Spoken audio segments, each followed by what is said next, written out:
From online maps produced by the likes of Google and Audi to the USA's 3D elevation program, 3D has become a highly demanded service in industries such as topographic mapping to automobile makers.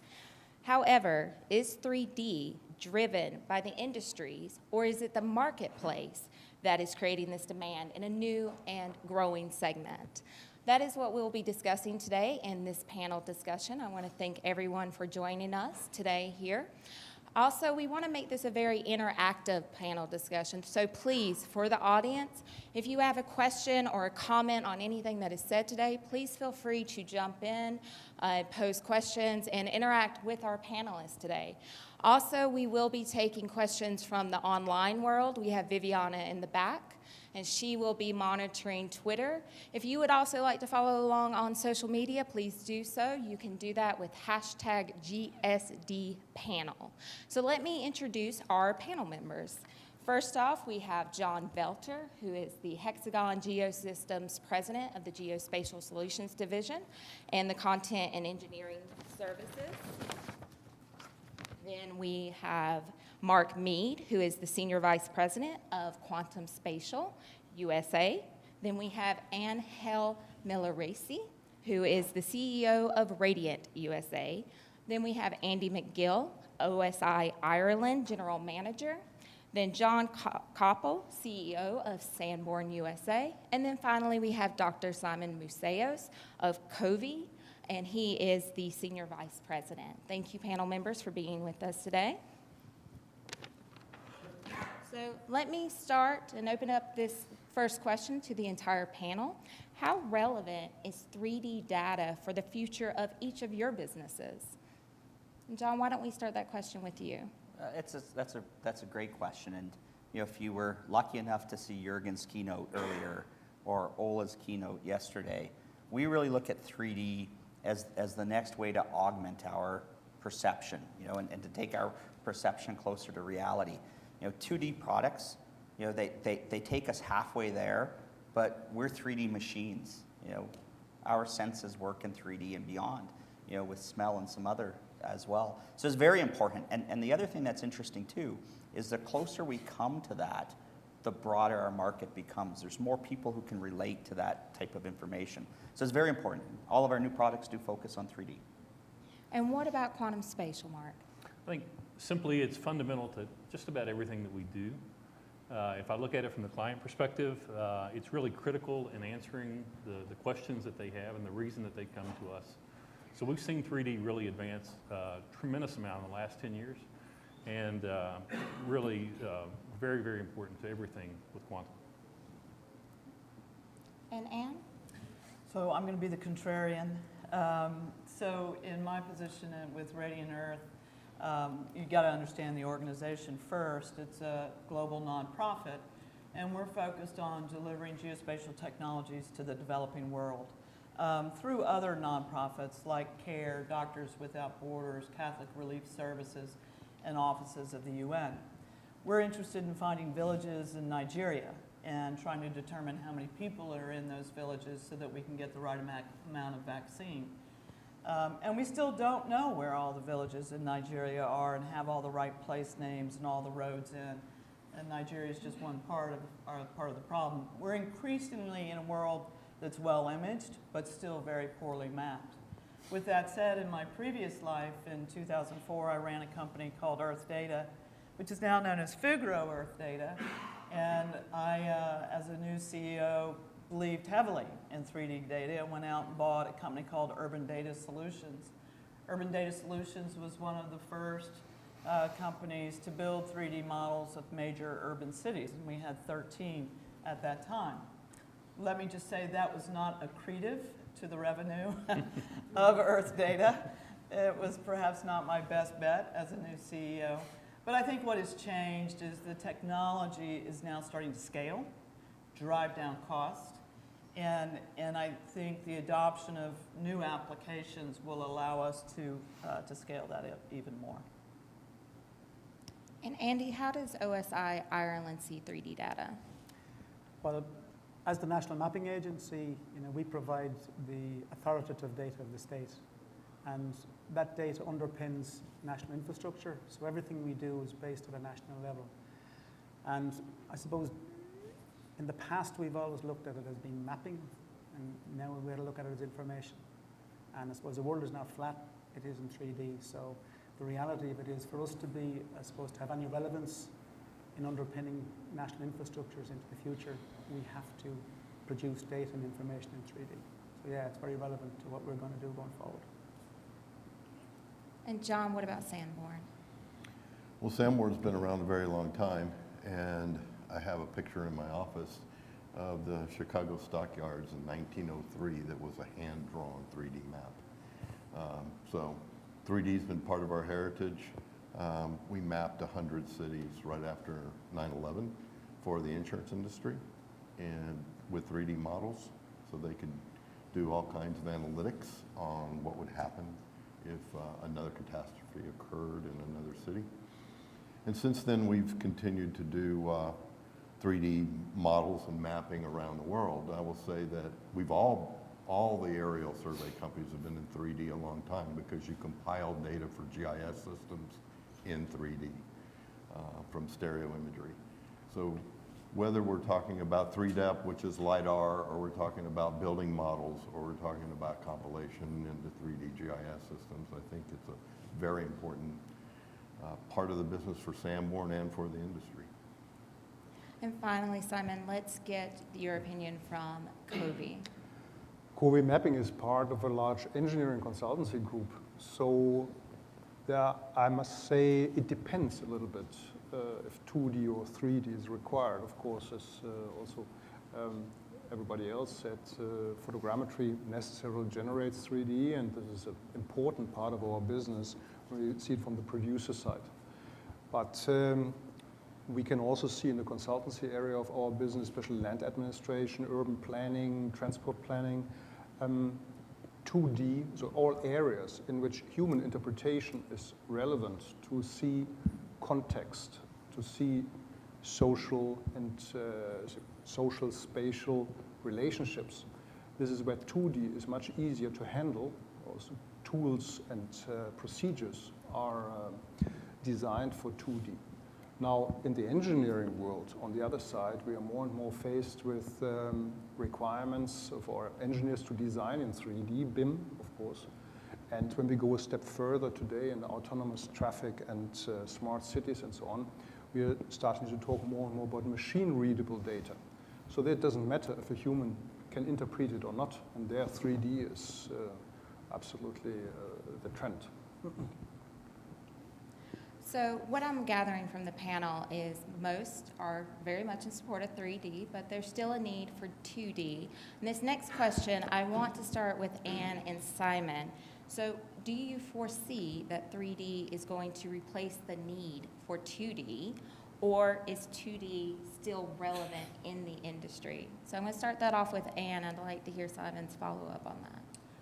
Absolutely. In the markets that I'm looking to serve, it's largely a 2D market, right? It's a presence and absence of populations, of water, road networks, really very simple, what we consider very simple applications. So no, I don't think 3D will replace it. I do think, though, that the leapfrogging technology that we're seeing and the pace at which technology is moving, the price point will come down, and in other settings for other applications, it's a more viable option. Yeah, fully agree with it, of course. And I would like to add here that most probably over the time, we will not be able to avoid capture in 3D.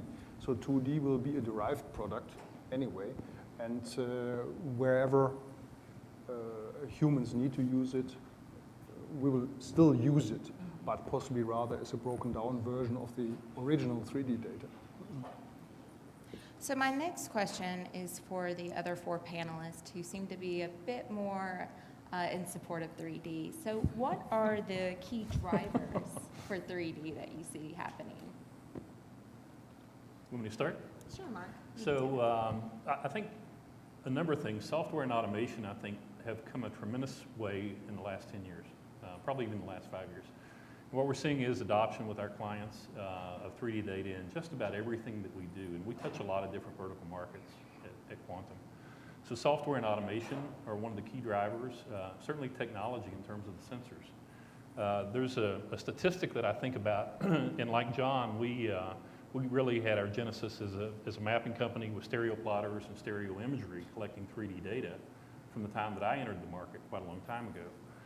And the interesting statistic is, back then with the stereo plotter, it took, to gather 1 million 3D points, it took one person working a year and a half to collect 1 million points. And today with the technology that we do that, we are collecting 1 million points in less than a second of flight. So certainly that's a key driver in 3D adoption. But we've really looked at going beyond the data, which has been a focus of ours internally the last 3 years, developing a lot of analytics. So now we use 3D data to give our customers solutions as much as we deliver data. And John, how is Sanborn also seeing adoption of 3D data? Well, what we see is the adoption in specialized applications like real estate, security, insurance analytics, as I mentioned before, city planning, visualization. It just depends on the specific market segment. But whether you're talking about imagery or LiDAR, but everybody wants to see it in 3D, and it's a cost, schedule, and software application issue right now. You got to have the analytics to use the data to make it valuable. You have to produce it fast enough, and you have to produce it at a competitive price that people can afford to buy it. I think we're seeing all those things start to come together.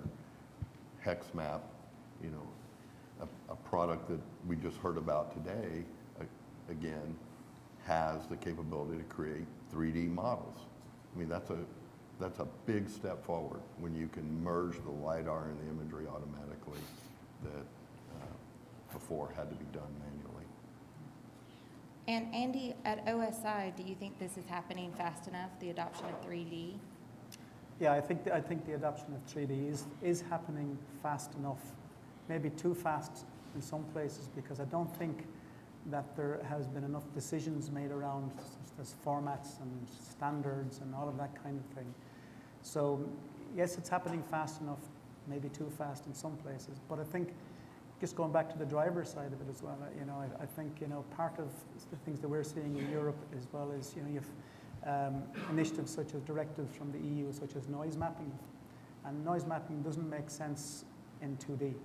So you have to have a 3D environment to map things like noise mapping and to comply with these directives. So there are lots and lots of reasons, as well as visualization. There are lots of other uses, I think, from an engineering perspective, that there's a requirement there as well. Andy, that's a really good point. Drives into the next question here, and I want to open this up to all the panelists. What are the obstacles that you're seeing in the industry that are preventing the adoption of 3D, and what could industry providers such as Geosystems do to help overcome those obstacles? Maybe, John, you can tell us what you're going to do. No, you tell us. What do we need to do, Andy? I think the technology. I think that technological explosion has happened, but I think probably where things are at the moment, there are a lot of not joined up thinking. There are lots of individual pieces of technologies that do a wonderful job, but if you try putting them all together, and I think I'm talking from our perspective as a national mapping agency, everything we do we got to think on a national level. So it's not a detailed 3D model of a small area of a city or something like that. So we have to have technologies that meet the demands that we have from a national perspective, and but also I think some of the technologies that are there to give much more detailed aspects, such as BIM and this kind of thing, they do all sit together, but it's about who does what to what standards, and to make sure that what we're doing, will fit the needs of people into the future. So yeah. I think we see as the technology, as Andy said, moves forward, you know, you open up new avenues to be able to use it. If we look just a few years ago, the LiDAR point density was so sparse that you could not extract building information automatically from LiDAR data. Now, with 8 points per meter and greater, you can get really good building models in an automated fashion from the LiDAR data. We continue to see, you know, advances in the way that buildings are modeled. We've seen the mesh products come out. They've slowly improved over time, and that's going to continue. So if we can get the cost down where people can afford it, and we get the analytics to use it, and as Andy says, we have the applications that need it, I think you're going to continue to see a rapid growth in the 3D market. So John, do you have any reply to this as what Geosystems could be doing to help these folks here on the panel to overcome any of these obstacles? And also, what other industries do you think are driving the adoption of 3D data?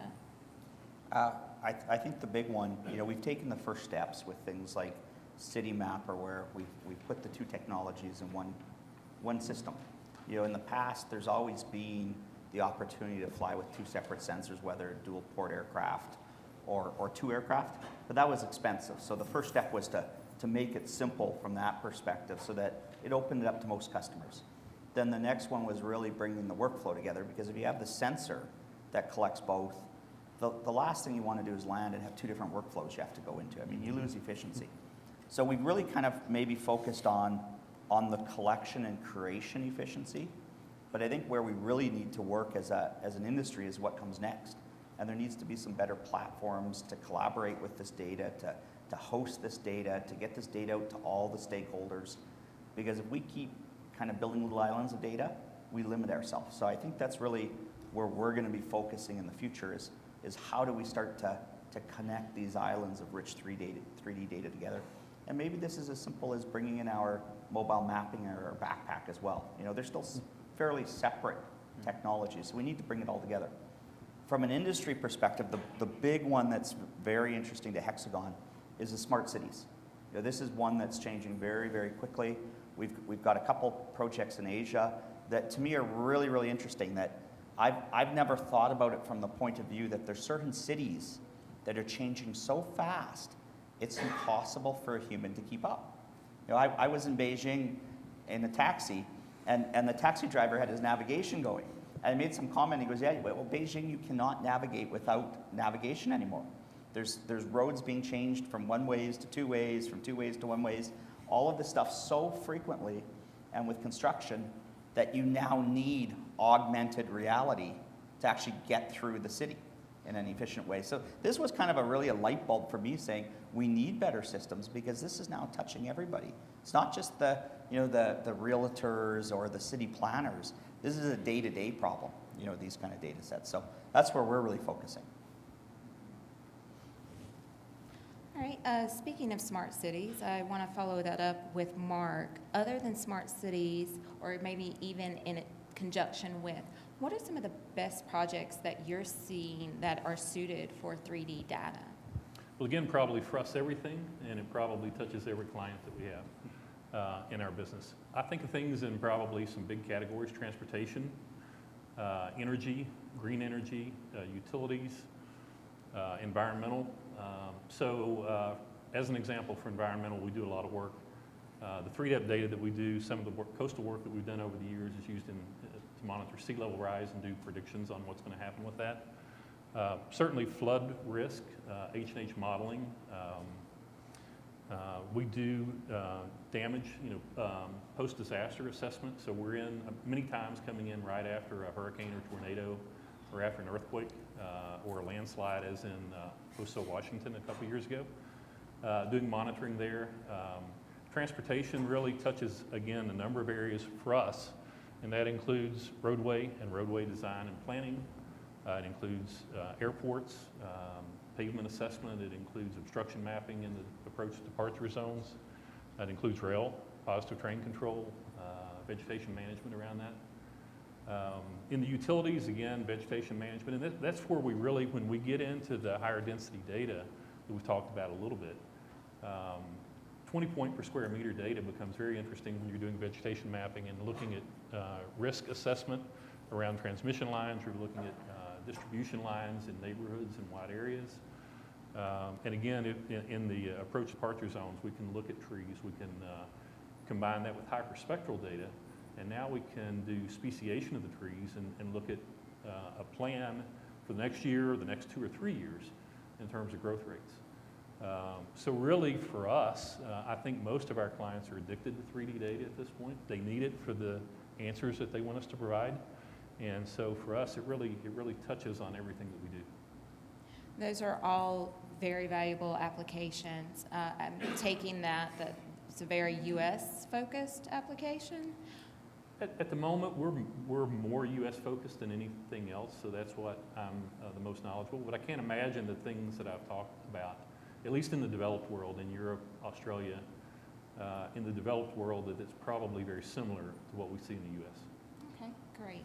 So I want to open this up now to Andy and Simon, our international visitors here in Las Vegas.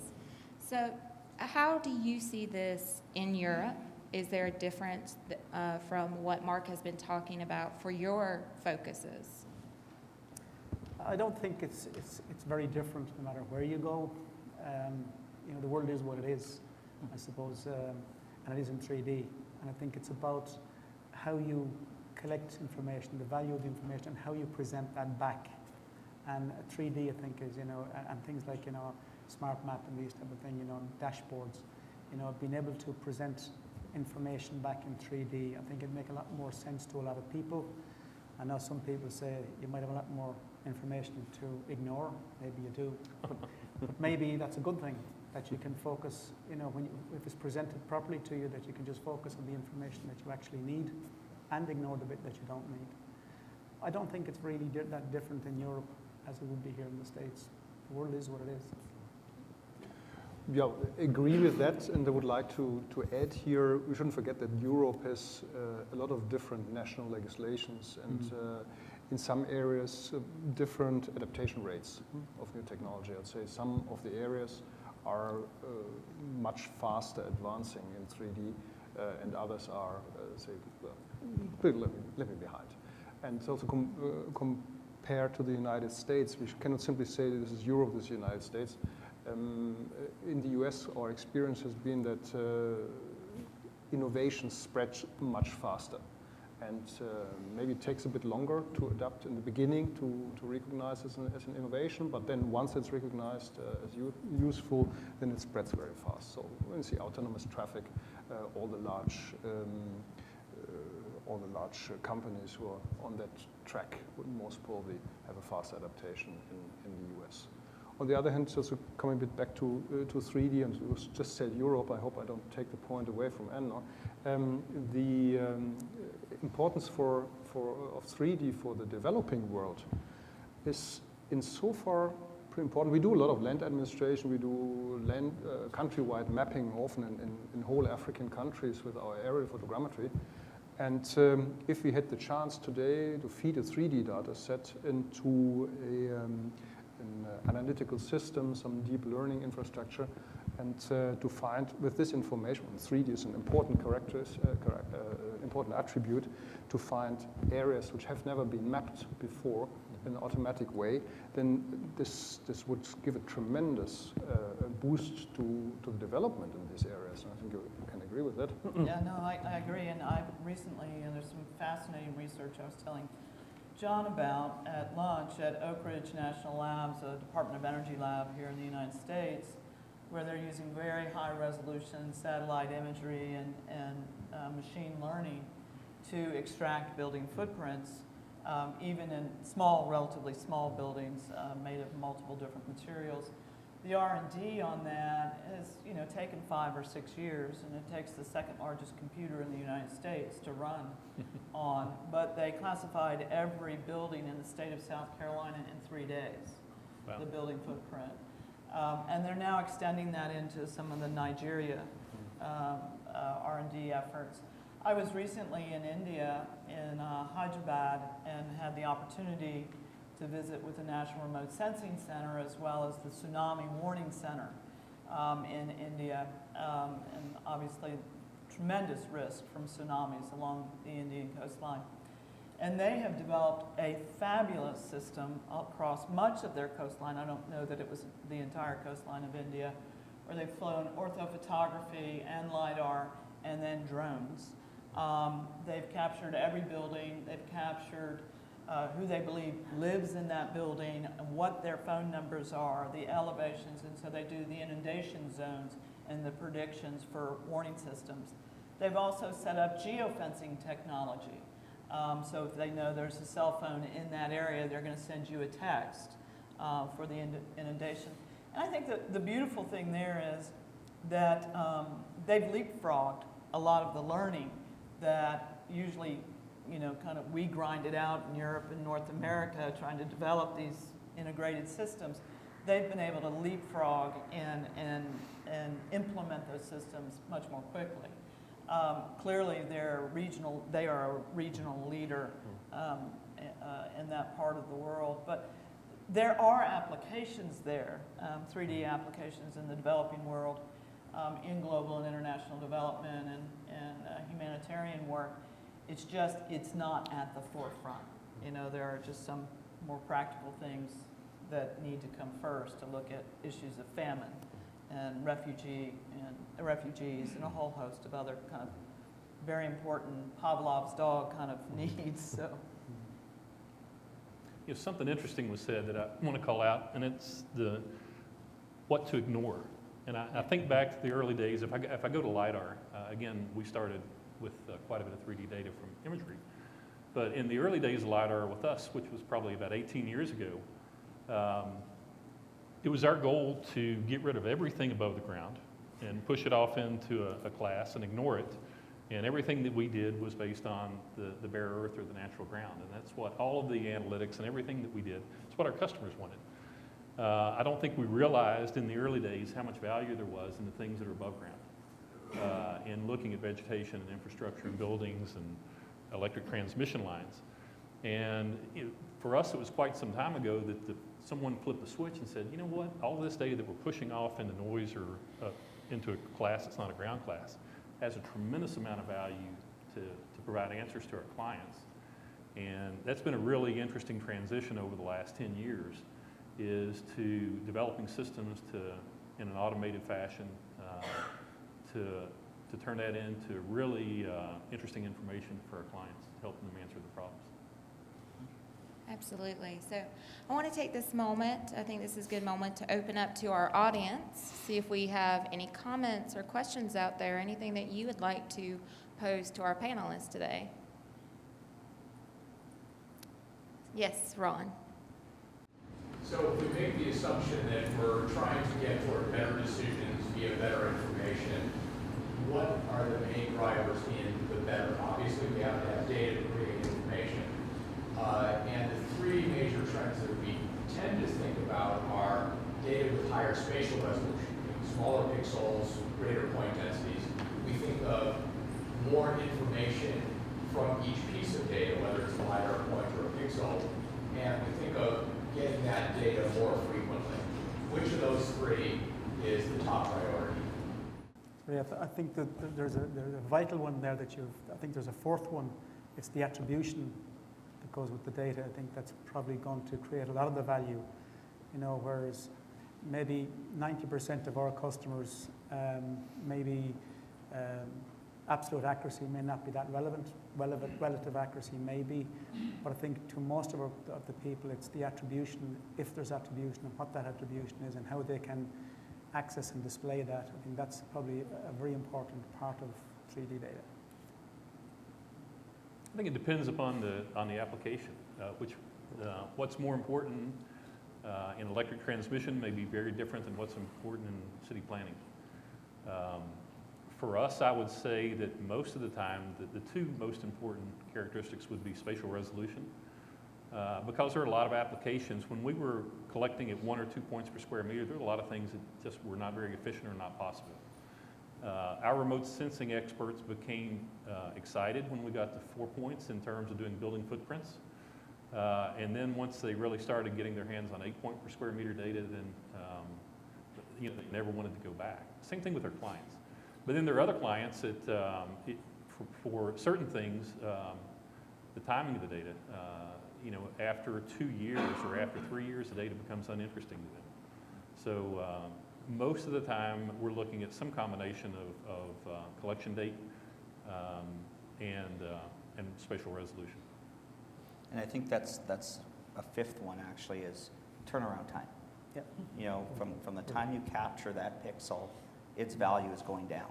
Mm-hmm. So, going to things where we have near real-time processing off the sensor, off the aircraft, I think these are very important because then they allow that information to be used for faster decisions. And I know that a lot of you guys have done projects for emergency response where, a first product goes out in a matter of hours. But I think there's still a lot of work to do to make that happen a lot quicker and a lot higher quality. We do have 2 more questions from the audience.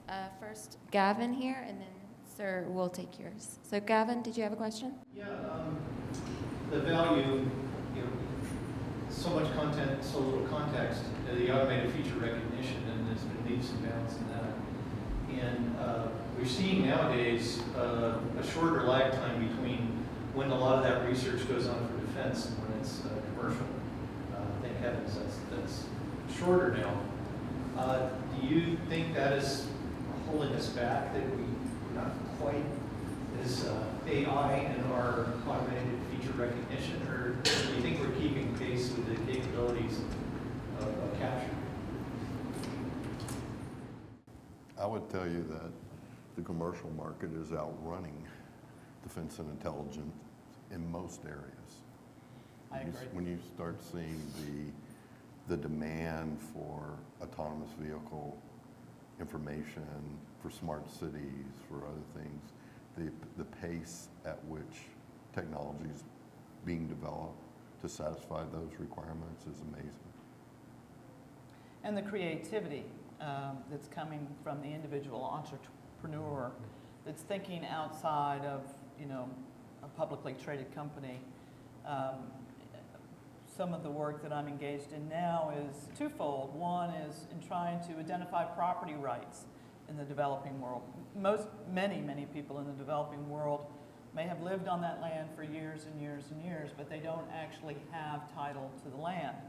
And it becomes an impediment to economic development because it's very difficult to get credit. Are you really going to improve your land? So we're trying to help people, we're developing systems to help them create a cadastre in communities, particularly around small leaseholder farmers, right? So farmers are plowing their fields, they plant certain crops. We're trying to help them, A, get the cadastre and the public record of their ownership, and the field boundaries, right? Some 40% of the agriculture in the developing world is lost, never makes it to market, right? Yet we're staring down famine in many parts of the world. And so we're trying to develop tools to help them look at productivity in their fields once we've identified their ownership and their field boundaries.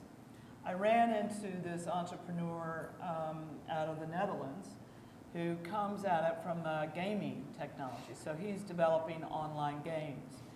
And he stumbled across satellite imagery a number of years ago.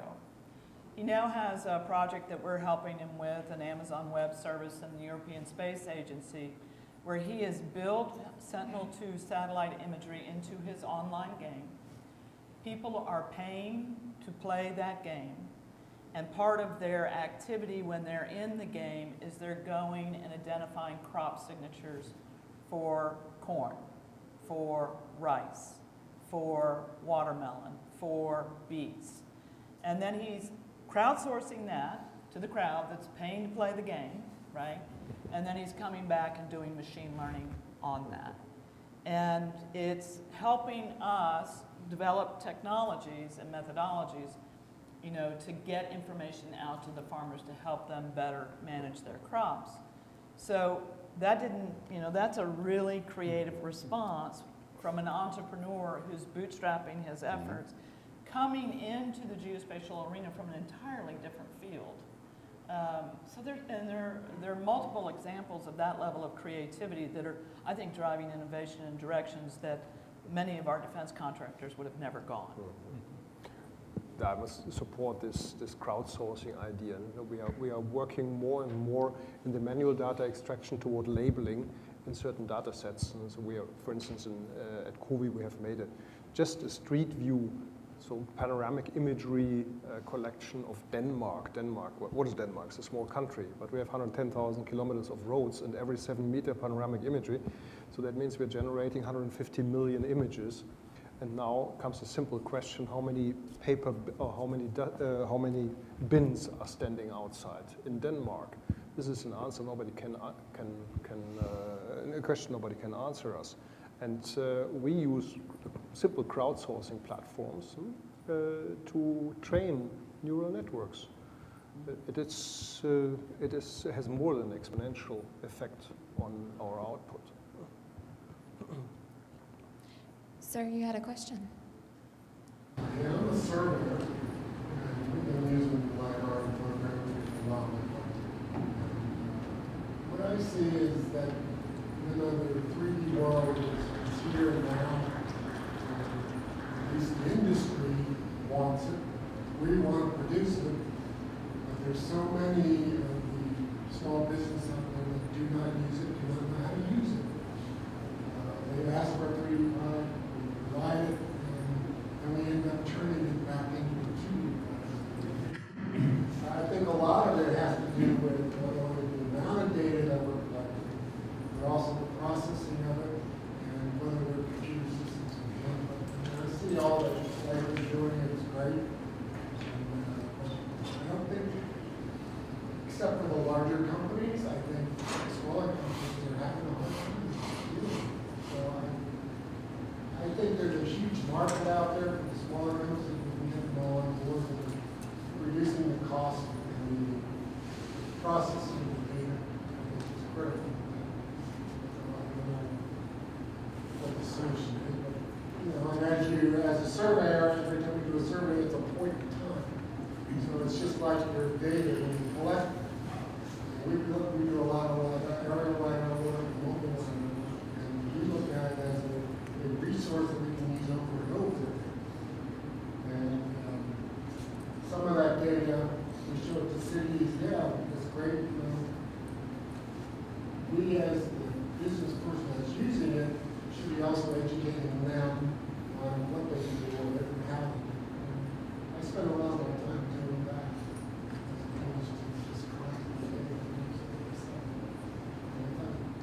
I think it's critical the education has to come forward from the industry. We have to go out there and spend more time out at the college level, at the high school level, and get all of the industry involved. We used to have a mentoring system, and when you came up through the ranks, that mentoring system has kind of gone away. People they come out of college with this technical knowledge, but they don't have the experience or the background information. It's getting lost from all the data that's out there. So panelists, do you have an idea on how businesses could educate consumers on 3D? Well, I think it's something that's going to take time. And if we go back to, I think a topic that was raised a little bit earlier about 2D and 3D, I think it's going to take a lot of businesses and some time to convert from 2D to 3D. And I think an analogy to that would be in my organization back in 1978-79, we changed to become a digital organization back in the late 1970s. But none of our customers were actually able to accept digital data. So we put digital systems in place to produce paper maps. That's what we did because of the efficiencies in doing that. It took a lot of years before our customers started to be able to accept digital data. And I think there's nothing really different here in that I think, if we hadn't started doing that, then we would have been behind the curve, I think.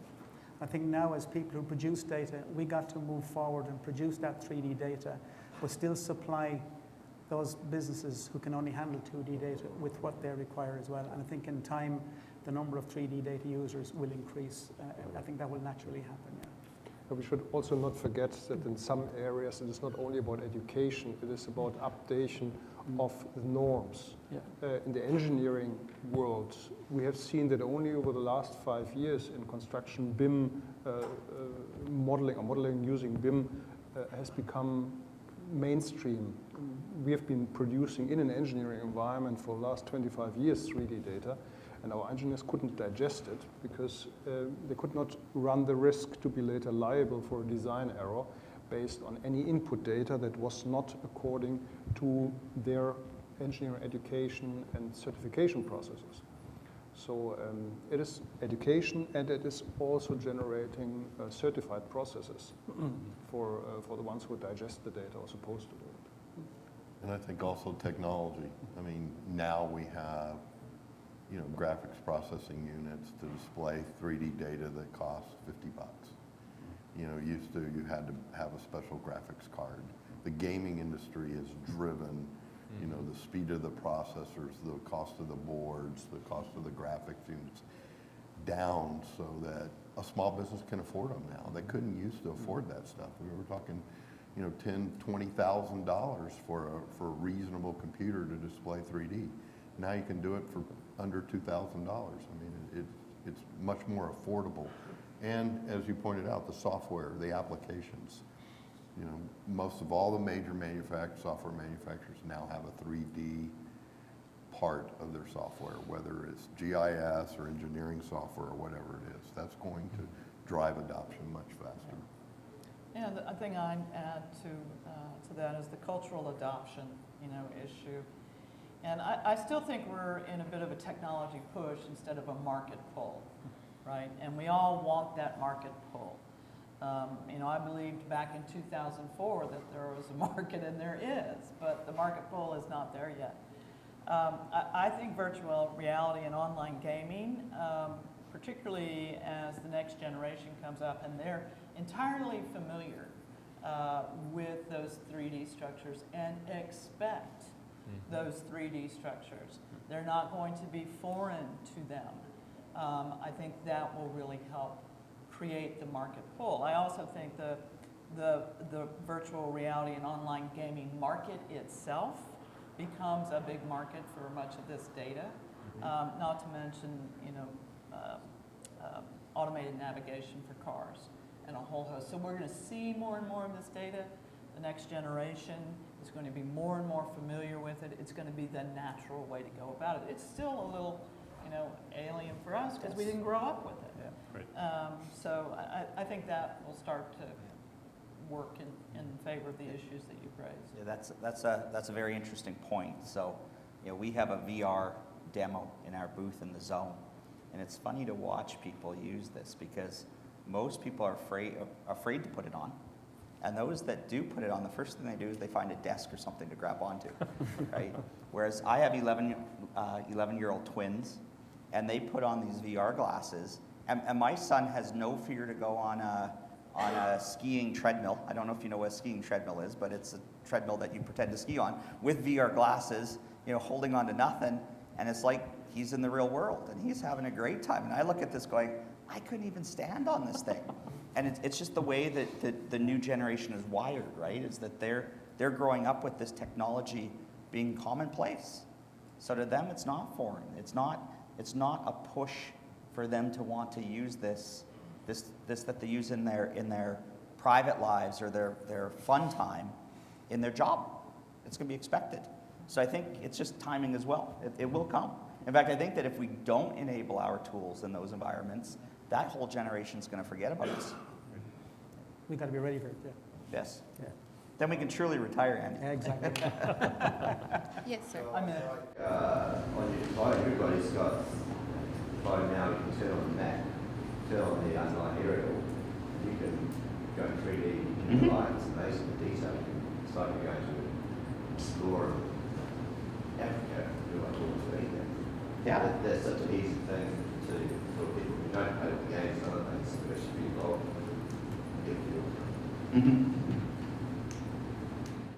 That's a great lead-in for our next question. So open this up to all of the panelists. Where do you see 3D going in the next 3 to 5 years? mean, I think you're going to continue to see progress. You're going to continue to see the demand go up because when we talk about accuracy, when we talk about resolution, when we talk about the cost of processing, when we talk about schedule, all those things are going to continue to change. We're going to have better resolution, better schedules, lower cost processing, and all that's going to enable the production of 3D data, in larger volumes at a better cost. So more people are then able to use it. I mean, when you look at, some of the websites, there's 3D data of the world on those websites now. We couldn't have even thought about that 10 years ago. That educates people and creates demand because they see it there. They want it, in their business to be able to use it. Security, the rapid urbanization that's going on in Southeast Asia and other parts of the world right now for just real estate, building security, some of what Ann was talking about, creating cadasters, all of those things, the emergency response for floods, tornadoes, utility mapping, as was talked about earlier. I mean, all those have demands, and I think we're going to see rapid growth. I've looked at different projections. Some of them have over 50% compound average growth rates per year. I think a more reasonable estimate is much more conservative of that, but it's still in the double digits, and we're going to see this technology continue to move forward. I think just to add to that, I think the next 3 to 5 years, a must that has to happen is standards. We have to get the standards right and get them agreed and get them together. And then the technology thing will allow other things to happen, like John referred to earlier about real time things happening in the real time. But I think we've got to get the standards sorted in the next 3 to 5 years. Yeah. Do you foresee that there is a need for more standardization in this industry? Of course. Of course. I think that, it's taken a long time to come up with 2D standards that the industry agrees on. We can now have our systems talk to one another and they actually work. I think 3D's it's the wild, wild west still. There's some standards out there, and we actually had an interesting lunchtime conversation about this. The standard that's out there right now, and I'm not going to mention it because I don't want a tweet storm, but it doesn't work. It's not a practical standard. People aren't embracing it. Systems using it can't talk together. So we have to get practical about this kind of stuff. And having the mentality that we can build our own proprietary formats and keep customers locked in. That's not going to happen. It's a different world now. And as a customer, I don't accept solutions like that. So we certainly can't expect you guys to. So we need to work as an industry to come up with these open, rich 3D formats to allow our systems to talk together. And that's really how we turn on the market, I think, in that way. And what's the standards body that's going to do that, though? Well, I think, just to an example, there's a colleague of mine here in the audience, Paul, has been actively involved with EuroSDR and working on this exact topic, as to try to get some sort of an agreed standard that maybe may get adopted by OGC or something like that. But those discussions have started at the moment, and I think that they have to, and then we have to conclude them. So, yeah. And maybe, from that perspective, I think OGC is the logical. Yeah. But it may end up coming from somewhere else. Maybe it's from the gaming community. Who knows? Okay, we are nearing the end of our session, but I want to make sure any final questions that we might have from the audience, and we'll start here with you, Sanjay. So I have a question to John that, these days I read a lot in the mainstream media about huge potential of map marketing.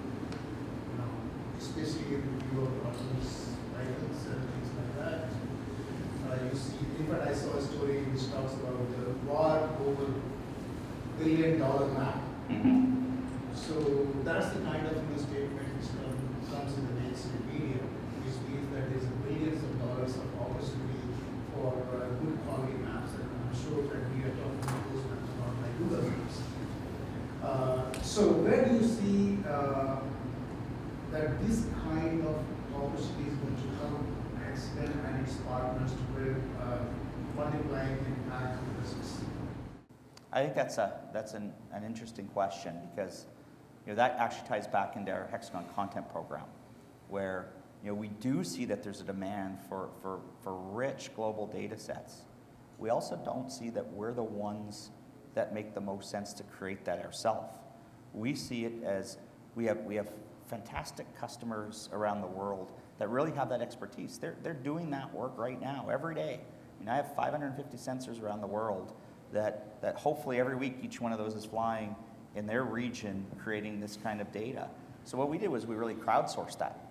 We went out to these customers in the regions we were active and we engaged them to help us build something bigger to fulfill that market. And the way we did that is we all have to suffer a little bit of pain in that, but we all also have to suffer some gain and some win in that when it's positive. So we don't think of that as our own program. We think of that as a community of our customers. I think that's the way we need to approach it going forward. One other really interesting fact that I'll add to this is everybody right now is in such a race to be the first self-driving car. Nobody's thought about what happens when there's 2 vendors on the road with 2 different map sources, or 3 vendors with 3 different map sources. And now we start to have real nightmares that if one mapping base says this is a one-way street, and then another car manufacturer says it's a 2-way street, what happens? So I think there's a huge opportunity there that after the race to be first comes, then reality sets in and we have to sort out the mess that's created to make this work. And I think that's where our big opportunity really is. And to add to what John just said, what's going to happen is one map is a relative accuracy map, Yes. and the other one is an absolute accuracy map. All of those things, all those standards have to be developed, as we were talking standards earlier, whether it's 3D or autonomous cars or whatever it's for, the standards for mapping have to evolve and have to continue to work so that the application of the data is done properly. There's only, as Jürgen pointed out, there's only one reality, but we're not all on the same perception of what that reality is. That's what we have to get to. Okay, so to conclude, I want to start with Simon. And any final thoughts about this idea of 3D data adoption in the market? Well, I think the way to automation is what we have to keep in mind. And this, I think, everything what we have said here feeds somehow into it. And this is the standards, and this is the timeliness. This is simply the imagination of what automatic algorithms will need later and how do we interpret it. So to come to this closure between perception and reality. And we have not, now we have to live with the situation when we have we have to explain the machines how to use it, not ourselves. And I think this will be one of the next frontiers to use analytics in that way. John? I think technology will continue to help us get there, and it's up to us to figure out how to create the standards and the metrics that we need to have in order to properly apply the technology. Yeah, I think echoing what the 2 guys have said, I think technology will be the enabler. Technology, automation will be, I suppose, what will make it successful or not, and it's the success rate or the amount of success we can get from automation, and then how much manual effort do we have to put into that to get it to 100%. I think the adoption also, coming back to your point about, will people use it or not? I think, it'll be John's twins who will make sure that this is going to be adopted 100%. But I think there's an onus on people like us now to start that process now so that we're ready for John's twins when they start using it. So I'm really bullish on the future. I think there's so much innovation just around the corner, and we're in the middle of it. We're at the beginning of it. But whether it's the plethora of satellite systems going up on commercial funds, or the great work that the European Space Agency is doing, and some of the other governments around the world, to the innovations that we're seeing here and with HxGN and other manufacturers, to the drone world, and the real world applications that are occurring there, and what the cloud has brought us and what machine learning is bringing us, and driving the applications closer to the end user so that it's happening in real time and they're expecting that activity to make their life better or safer or funner, you know? So I'm really very bullish on where we're going. I do agree that the standards making process is a necessity, but could someone figure out a better way to create standards than, you know, taking 7 years? I mean, I'd rather pay my taxes than participate in a standards making body. And I have, before, I was the chair of the Federal Geographic Data Committee Standards for Ocean Data.